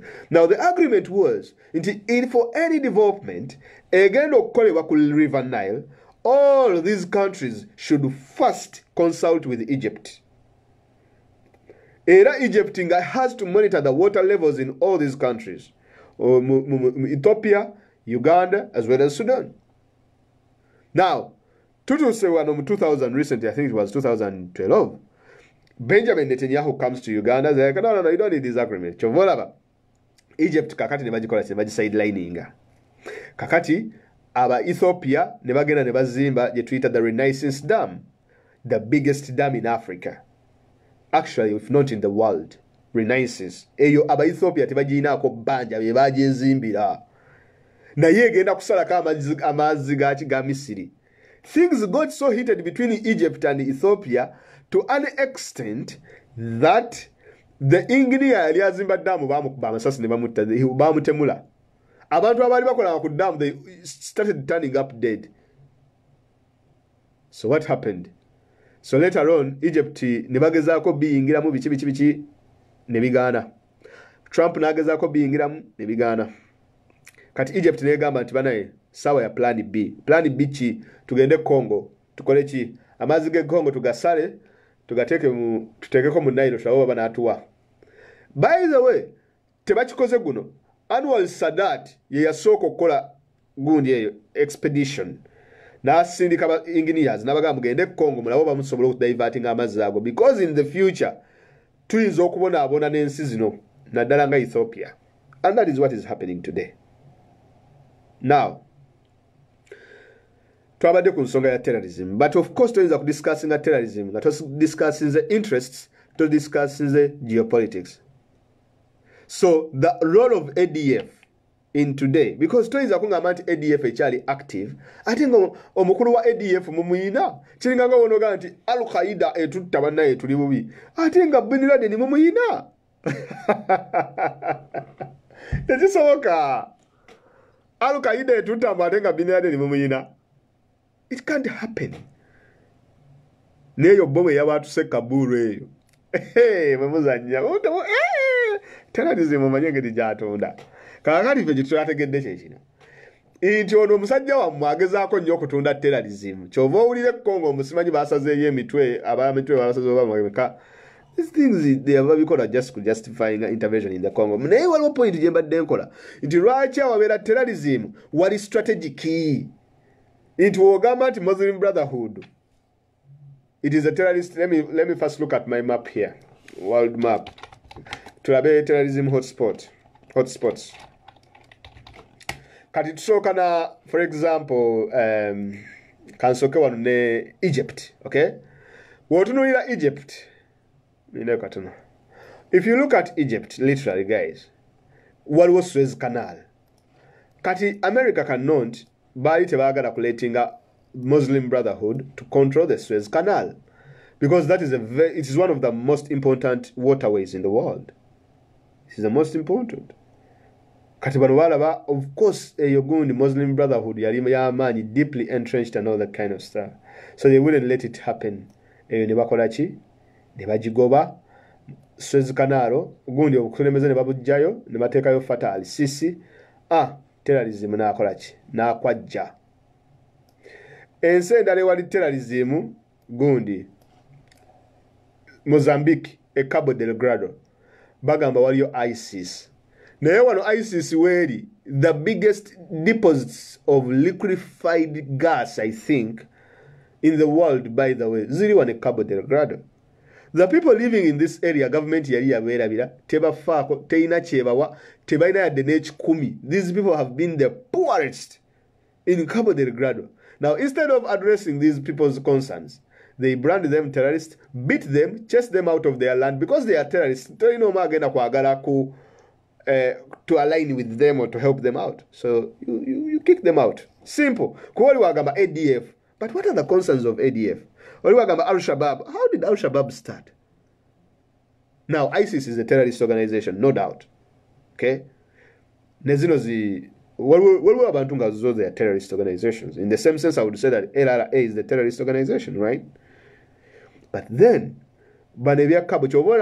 people are discussing the geopolitics. They are saying, nti buli wetu branding ebibiina bino buli wokitekako erinnya mbu IS in the Congo ekyo kikyusa intervention, how the US has to intervene in the entire world. But this branding of these organizations into that is an IS over ISIS in Mozambique, over ISIS in the Congo, kibeeramu abantu ababeerera mu Washington abavaayo ne bagamba, okay guys, now we have got confirmatory evidence into these guys kakati ba IS. Naye bagenda okutunulira guys simanyi bwe bayita Sekani akulira ADF nga tesobola na kusoma yadde essula ya Busiraamu, of which there is evidence eraga nti in the Congo gye bagamba nti waliyo ADF, the Congolese government, there is evidence nga abajasi ba Congolese army, they are working in conjunction, bakolera wamu n'abo abasajja ba ADF abayeekera nga bakolera wamu. There is evidence there, mugende mu bisoma mu njamira. Kakati kuddayo ku point eri ya strategic. Inti Mozambique tulaba waliyo ISS in Mozambique naye nga ICC yawo wano tulabawo natural gas deposits. Who is involved here? It is France. Atenga France, awatali Africa, France cannot survive. France is one of the biggest consumers of nuclear energy. It means that France needs uranium. Yetaga kati izo minerals nga uranium, yetaga nyo oil. Because France is not a country that is endowed with minerals. It's not a country sincerely aunti ngaga. Depending on ku mafuta, depending on ku natural gas, depending on ku uranium, n'ebintu ebifaanawo ebityo. Kyovola ba France agali amatwale gwayo egakwata n'omukono ogw'ekyuma. Ago gonna Niger, Mali, byani byonna byonna ebyo. France egabeera bubi nnyo. You get the point? So kakati wane Mozambique waliwo ISIS sebo. Kati munnaye wovaawo n'ogende Congo. Congo mumanyi ISIS eriyo bagiyita ADF. Eyo yagiteekayo tumumanyi Museveni terikirala. ADF eriwo. But in Congo we also know what is in Congo. The world is moving away from oil. The world is going towards batteries. The world is going towards electrified cars. And says I think like no bagamba by 2036 over emmotoka zaabwe zonna zonna zigenda kubeera zaaki. Emmotoka zaabwe zonna zigenda kubeera z'amanda. Now what is that element gye bakozesa okukola amanda? Kakati kambawe wano ka research katono egundi. Let me see the deposits. Congo has 70% of cobalt. Cobalt is an essential mineral used for batteries in electric cars, computers, and cell phones. More than 70% of the world's cobalt is produced in the Republic of Congo. 15 to 30% of the Congolese cobalt is produced by artisanal and small-scale mining. Now, pause for a moment and think about that. Now, this is according to CFR. CFR, Council for Foreign Relations. Now, if Council for Foreign Relations makes a statement, bro, tebalimba. Council for Foreign Relations. According to Council for Foreign Relations, Congo has 70% of cobalt deposits in the world. The First World War. Amasasa agakolebwa mu First World War. Kopo yenna negundi gwe bakozesa bamujja Congo. Congo ayina ekirala kye bayita coltan. Waliwo abuzani yazimba Suez Canal. The Suez Canal was built by the French, I think in 1867 or whatever. Omusajja yazimba Suez Canal bali bamuyita Ferdinand de Lesseps. Ye yazimba Suez Canal eyo. Naye si ye yagizimba nti yagizimba n'emikono gye. No. Ferdinand de Lesseps yali mu French. He was a French engineer, but he used the Egyptians. over 1 million Egyptians died in the Suez Canal nga bagizimba. Kitegeera. So Ferdinand de Lesseps Abafransa kale bagamba bye bagizimba. Naye mu kugizimba France yayinamu emigabo 50%. France yayina 50% shares. Ngenda kuddayo ku Congo munzijiriza naye kansokenzeremu ono kyabuuziza because that's a very important question. Ayazimba Suez Canal, it was the French engineer called Ferdinand de Lesseps. De Lesseps yagamba gundi was it Kadif Ismail or Bani whatever. Mwera bide yaliko king yarike ebiseera wa Egypt. Namugamba I'm gonna build the canal. Ogenda kutwala 50% shares nange ntwaleko 50%.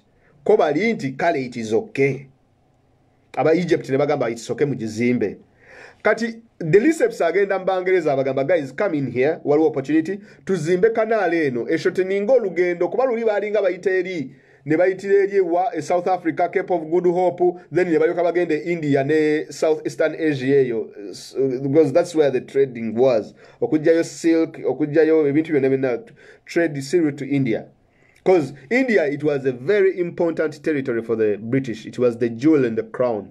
Eranga bagiyita India mu matwale gonna agabungereza India was the jewel in the crown. Yali esinga okuba ekyokwewunda kyabwe. Now Abafaransa whatever Ferdinand de Lesseps wagamba aba British to chip in abangereza ne bagamba tekisoboka tetujjako we won't be part of the Suez Canal. Now what happened is this abangereza bagenda okulaba bana abagayi bagizimbye Suez Canal ewedde nti ewedde mwana olugendo balunafuyiza lukendedde nti ekiki nti kakati gundi France ne bajuwa contract okusoloza sente mu canal bajeyo sente zaabwe but still Egypt yali yafunako sente. Kakati Egypt yalina omukulembeze gwe bali bayita King Farouk yali musiru I'm sorry yali musiru but he was very extravagant atenga mularu. He share nakwata shares za Egypt naziguza Bungereza. Kati Egypt lost all the shares almost 50% of their shares. They sold them to the British. Anti-Africa. Oli yakwata shares zaabwe mu Suez Canal, the most important waterway in the world. Naziguza abangereza. Ensi nesigala nga teyina shares. Kati kyekiyeretawo kye tuyita 1956 Suez Canal crisis. Gamal Abdel Nasser ne ba Free Officers Movement we bajja obukulembeze ne basuula obukulembeze wa King Farouk. Kye baasooka okukola kwe kudira Suez Canal ne bajeddiza. Kati we bajeddiza Abafaransa ne bapanikinga kubanga bali bagamba nti look here and we own it because tulinamu 50% shares. The British were also saying naffe tugi owninga because mwatuguza shares zammwe. So Nasser agamba nti okay fine wekibanga wekiri tekirina buzibu kankwate shares zammwe and their money is worth mbasasule sente zammwe mugende. I don't need you. Bayine bagamba no fe twagala canal. Nasser nagamba nange canal njagala. So that led to what we call the Suez Canal crisis. Ebyaliwo mu Suez Canal crisis abasinga mwabimanya we bagenda okutaputa international law at the time. International law yagamba nti the Egyptians have every right in this world to own the land, sorry, to own the canal for as long as they ngabakola ebintu bibiri oba bisatu. Kisoka compensate everyone who had shares in the canal, number one. Number two is to open the canal to each and every ship from each and every country. And the gentleman known as Gamal Abdel Nasser nakkiriza. Nagamba will do all that. Sikina buzibu. Abangereza still ne bagaana, ne bakwatagana n'Abafaransa, n'Abayisirayiri, Abamerika bakivaamu, cause Abamerika tebabagamba, then ne balumba Egypt. Ne bagenda ne babakuba Aba-Egypt okkakkana ne baagala okugiza. They were about to reach Suez Canal, naye America neyingiramu. America negamba Abangereza chovola Bungereza can never do anything without contacting the Americans. To this day, what changed that was the Suez Canal crisis. Everything that happens anywhere matwari ga Bungereza has to ask the United States of America on any matter. Bungereza yakola ensobi n'eteebuuza kwa America we baali nga bagenda okulumba Egypt wakati wa Bungereza gundi Israel as well as in France. Era Prime Minister yalika ebiseera ebyo baita Anthony Eden resigned. olw'ensonga nti do pound yali egudde. Reserve currencies zonna zonna ze baali balina mu banka za America.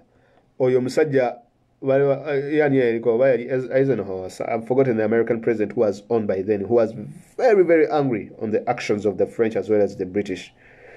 N'abagamba gwe ozanya. He crippled their currency. Now he crippled the entire economy of the British. So the British had to give up. So in the end, the gundi NASA became triumphant. NASA naitamu ekintu nekyabika. Naye NASA baali nabo tebamwagala because NASA was a kind of a socialist. Naye era in the end, that's what happened with the Suez Canal. The most important water in the world. Now katuddeyo ku Congo. Kati mbadde nkyabagamba Congo eyina 70% of the world's cobalt. Now think about that. When sirikirira. Naye when is not 10% of the world's cobalt. Do you know what that means? Congo eyina 70. Awetagawo ka terrorist yawo. Afghanistan ye yali esinga okulima opium in the world. Ne heroin ng'ava Afghanistan. Of which opium ne heroin tumukozesa in modern day medicine. Balinga tebasimagolinga busimagolinzi kokka. They also used to manufacture eddagala lyemunywa. Eddagala lyemunywa is controlled poison. Chovola bawolinywa in excess, you will die. Gwe kwate empeke za Panadol oba paracetamol omire 10 olabo boonobeerawo. It is controlled poison. Naye era amadagala gonna galimu opium, heroin n'ebintu ebifaanana ng'ebyo. Kati Afghanistan had very many deposits. And the reason as to why the Americans attacked Afghanistan, Babalumba, because of socialism and capitalism. The Americans went in there, they were supporting abasajja be baali bayita bamujahideen mu 1987 somewhere there. We were supporting abamujahideen. The mujahideens were the radicals, by the way. Be bavaamu bano abatalibani be mulaba bamujahideen. Americans supported them in the 80s. Ne babawa emmundu bakuba baki bakuba obukulembeze obw'aba socialist obwaliko ebiseera ebyo mu Afghanistan. Because if Afghanistan was taken over by the Russians, as you know, as we call them, the socialists, bali bagenda controlling oba bali bagenda ku konona interests z'Abangereza, Abafaransa, as well as the Americans within the Middle East. So the Americans decided, let us give the mujahideens amamundu, ababawa amamundu ne babawa ebyokulwanyisa aba mujahideen aba Russia ne babafulumya kyovola Afghanistan bagiyita the graveyard of empires. There is no country that has ever been a superpower that has ever conquered Afghanistan. Teriyo. Abagundi babafulumya kale bamala bafulumya bamujahideen abalwana mu lutalo olwo kubanga olutalo olwo lw'aba socialist. America ya recruiting abantu bonna okubira ddala mu North Africa paka Sudani ne babakwata ne babatwala mu lutalo olwo ne balwana. Kati bamala okulwana bano bonna ba Bin Laden bonna bayida olutalo olwo balulimu ne Bin Laden baluteekamu ssente empitirivu. Kati abaana bamala okukuba ekikopo aba socialist babakubye abaana balaba naye ekintu tukiwanyise ebbango tuliwanyise. Kati omanyi olutalo, the way it works, people always look for new adventures. Kati Bin Laden akitunula bagamba naye bano abasajja tubafulumiza Abarasha mu Afghanistan. Tetusobola naffe kubaako kyetukola wano kuba ndaba tuli b'amaanyi nnyo. Ebiseera ebyo obwakabaka bwa Saudi Arabia Bin Laden gye yali ava bwali buyina ebizibu nga waliwo ababulwanyisa obujjako. Kakati Bin Laden agamba kabaka wa Saudi yaliko ebiseera ebyo nti look here man, obuzibu weebuli kankuleetere ku bano bamujahideen ababadde mu Afghanistan bajje ba protecting a kingdom instead of okuleeta abakufaalu whatever, you know, that's what, of course, you know, if you understand, instead of okuleeta abakafiri bajje bakole musonyo baganda nga batali basiramu kale instead of okuleeta abatali basiramu bajje ba protecting. In that sense Bin Laden meant the Americans. Kati kabaka wa Saudi yaliko ebiseera ebyo n'agamba Bin Laden muganda wange newankubadde kale gwe Bin Laden nope, Abamerika bajje ba protecting. Kasita kabaka yakkiriza Abamerika bamu protecting, Bin Laden n'anyiiga we yabinyiigiramu n'alangirira olutalo ku bakabaka wa Saudi. Ate nga yalina set because balina construction company gye baali bayita I think Laden Group Bin Laden gwe kuddukayo najja ne bamuwa sanctuary Sudan by the way.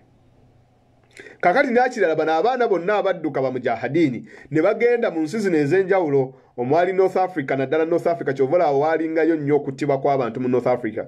If you go and look at nga bamaze okujja, I think be bakuba ne gundi amasasi Anwar Sadat, because Sadat had agreed to make a deal with the Israelites or the 6-day war, abayudaaya gye bayita the Yom Kippur War, whereby Egypt, the Arab world, tried to attack Israel, then Israel never backed, and then Israel captured the entire Sinai Peninsula. But we're capturing the Sinai Peninsula, those guys, Anwar Sadat nakkiriza okukola enkolagana wakati we ne Israel so that they give them back the Sinai Peninsula. In the end, oyo teyasula bamukuba amasasi. Abaana abo bamukuba kigambibwa they had links from the Mujahideen abaali bavudde mu Afghanistan. Now these guys also went on to countries like Algeria, countries like Morocco, ezo zonna nga baagala zifuula some sort of a caliphate and that kind of stuff. But they also ended up in Sudan. Kati, I'm trying to show you a connection here and I'll come back to the Congo then imalize. But the thing is this, inti webakomawo ne bajja Bin Laden webamu experinga jukira ne gundi obukulembeze bwali bakyuse Sudan. Sudan had become a very interesting country because number one, bamala okusula Nimieri ono guy n'amuleeta ne baleeta Omar el-Bashir. Bashir mu bukulembeze bwe yajja n'omusajja gwe bayita Hassan al-Turabi. Kyenva mulaba muyina essomero awo bweyogerere bayita Hassan Turabi. Mwe muyita Hassan Turabi. Liri awo bweyogerere naye essomero eryo it was named after this gentleman, a Muslim cleric. He was a very intelligent guy, by the way, trained from I think Yale. He trained from Yale. He's either Yale or Stanford. Hassan al-Turabi. He was a Muslim cleric in a very good Sudan. Kati bali mbukulembeze bwe bumu ono nga political leader, ono nga religious leader. Hassan al-Turabi nga ya issuing fatwas. Kakati Bin Laden bamala omugoberi mwa Saudi Arabia nga abinyigiddemu. Al-Turabi n'amuyita nti jangu wane Sudani tujja kuwa obukuumi. Kati Hassan al-Turabi ayita Bin Laden yajja ne ssente, azimbye enguudo, azimbye amasomero. Kakati awo bagamba ne ADF wetandikira nti jjukira Abannayuganda waliwo abaali balwana abatabuliiki abasala embwa waliko oli Kampala bano bonna bajjamira omukulu and all that kind of stuff. That is how they ended up in Sudani. Ne bagenda okufuna ku ssente z'Abawarabu abaali bavudde mu Afghanistan nga bayambiddwa abakiva America nga be baba trainings. So that's how they get into the entire thing.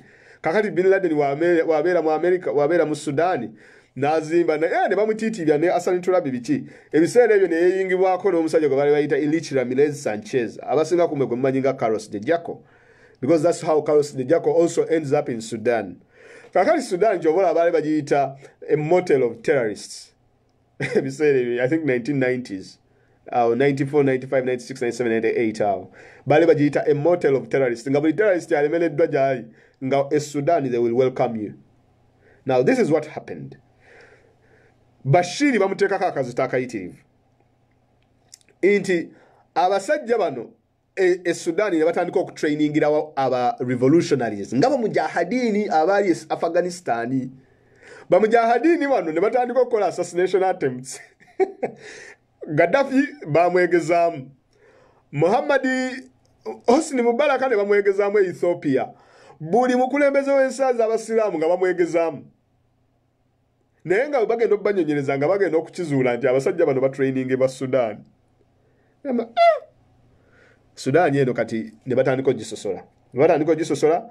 I think what happened next was era ne orchestrating the bombing of the two embassies of Tanzania and Nairobi. We were malozi bombing America negamba kakati no more playing. Nejja oyo musajja Clinton n'alagira bagende bakube ekkolero ly'emmundu mu Sudan. We bagenda okuba ekkolero ly'emmundu ne bagikuba misairo bakuba ddwaliro. Abaana, abasawo, so many people died. Ne bagamba kale muganye. Ne bagiwa conditions Sudan. Kola ebintu bibiri. Either kwata Bin Laden omutwe oba mugobe mu nsi yanyonye walala gy'alaga. Ekyokubiri kwata Carlos de Jaco naye omuweeyo. Kye baakola ne bakwata Jaco ne bamu orchestrating ne bamuwaayo ne bakwata n'oyo musajja Bin Laden ne bamugamba afulume ensi kwe kufuluma Sudan n'addayo mu Afghanistan. Now nga tuzzeeyo ku gundi I think I'll finish with this and some other day I'll come and talk about other issues. Congo mbadde nkyabagamba nti lwaki buli nsi gye bagamba nti erimu terrorism ate eyina deposits oba eri strategically located oba eyina deposits ez'amaanyi nnyo. Buli awali terrorist cell waliwo strategic location oba eyina deposits. Congo, according to the CFR, Congo is the world's 70% of the world's cobalt esangibwa mu Congo. This day fa babeera mu Bungereza n'abalala fa babeera mu America tukimanyi bulungi zino emmoloka ze bayita electric vehicles is the way to go. Era mu Abannayuganda obufuta kasa temubufunamu kati temugenda bufunamu. No one is going to drive cars nga zikozesa mafuta. No. We are seeing the end of petrol ne diesel. Electric vehicles all over the place. Electric trucks, everything electric. Kati kitegeeza emmoloka zijja kwetaaga batteries. Who has those minerals ezikola batteries? It is the Congo. Congo has the largest deposits of coltan. Buli simu gy'okwata, buli ssaawa gy'oyambala, buli kintu ekiri electronic kirimu coltan ate ava Congo. Kitegeeza buli battery gy'oyina, battery eri mu ssimu, battery eri mu laptop, battery buno bonna obwanda buno bwe mukozesa. Obo bonna Congo. Kati baani abasinga okukola electric cars? Tesla is one of those leading gun. Toyota bebasinga, but of course Tesla. Kitegeeza whoever controls the mines in the Congo agenda controlling the electric vehicle market. Kakati, why not throw some ISIS there in the Congo? No controlling a market here. Nga wa controlling amafuta ga Middle East. Naye Abamerika balowooza tuli basiru. So kakati awanya ayinza kitukolera. Nti olwo omusajja ono gwe bayita ka Museveni kano kategeera nnyo ebya terrorism. Museveni kale tulabe. So Congo oyo, that's why they are after it. Because of the cobalt mines and that kind of stuff. Then wotunulira wano Boko Haram mu Nigeria. Come on, Nigeria is the biggest exporter of oil, number one. Number two, I think, is it Mali or one of these regions here? Either ono yafa yaliwa Chad, yeah. I think it is Chad. Somewhere there in the Chad, they have the biggest deposits of gold, something like that. There's a lot of gold in Chad. They have a particular mineral in the Chad. Katijukira Chad is controlled by the French. But also the Anglophone countries of they want a share of that particular mineral. And of course, Nigeria is also strategically located. Aweri, Erimu Kona, Africa, almost, that's a really nice spot to be in. I mean, the entire Sahel region, it has never been peaceful. France were peaceful because they need minerals from these places and they want to get them at a very cheap price. Of course, there is Libya. Libya, it's now the gateway to Europe. Too much oil in Libya. Somalia, Gulf of Aden, Bichi, America, Chovolaba, a base one in Djibouti, as well as the Chinese, I think. They have a base here in Djibouti. Because one of almost. And if you have a base here, you can easily control the canal as well. So, into terrorism, you have to be careful when you're looking at them. Whereas I don't deny, yes, they are there. But what work at terrorist groups of Africa, these are just people with concerns. Zebaina, the government was failing of delivering. They just call you terrorist and then no one can liaise with you. Secondly, these people in the beginning, they won't sponsor them again. Because it's the same thing we saw in South Africa, Mandela being called a terrorist. It's the same thing we have seen in Afghanistan, the Taliban calling terrorists, and then now they're in power. And now, to Al-Shabaab or Jiraba, Obane ADF, and all that kind of stuff. So guys, I think I don't know if there is anyone who wants to start in America. Oh my God, okay, 1 hour and 50 minutes. Okay guys, thank you very much. Fred Katumsabire, tujakuriziganya some other day. Have a blessed night, whatever. Bye.